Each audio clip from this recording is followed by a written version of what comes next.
மும்பை செம்பூர் திலக் நகரில் அமைந்துள்ள ஸ்ரீ முருகன் கோவில் சேவா சங்கத்தின் 48ஆம் ஆண்டு பங்குனி உத்திர திருவிழா நேற்று இரவு மிகுந்த பக்தி பரவசத்துடன் நடைபெற்றது.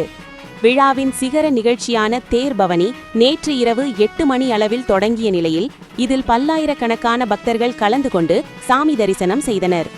இந்த விழாவினையொட்டி மகாராஷ்டிரா மாநில தலைமை ரஜினிகாந்த் ரசிகர் நற்பணி மன்றத்தின் சார்பில் பிரம்மாண்டமான அன்னதான பணி மிகச்சிறப்பாக முன்னெடுக்கப்பட்டது.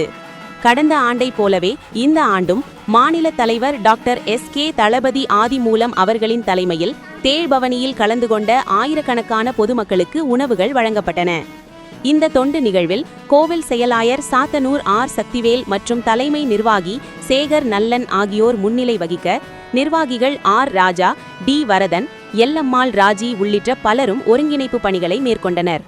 குறிப்பாக ஜெரிமெரி தமிழ்ச்சங்க தலைவர் இல முருகன், தொழிலதிபர்கள் சந்திரா பிள்ளை, செல்வி பிள்ளை மற்றும் கவுன்சிலர் சுஷாந்த் சாவந்த் உள்ளிட்ட முக்கிய பிரமுகர்கள் சிறப்பு விருந்தினர்களாக கலந்து கொண்டு சிறப்பித்தனர்.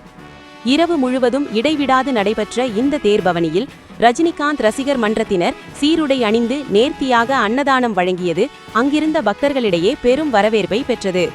ஆன்மீக விழாவோடு சமூக சேவையையும் இணைத்து செய்த இந்த முன்னெடுப்பு செம்பூர் பகுதியில் பேசுபொருளாக மாறியுள்ளது.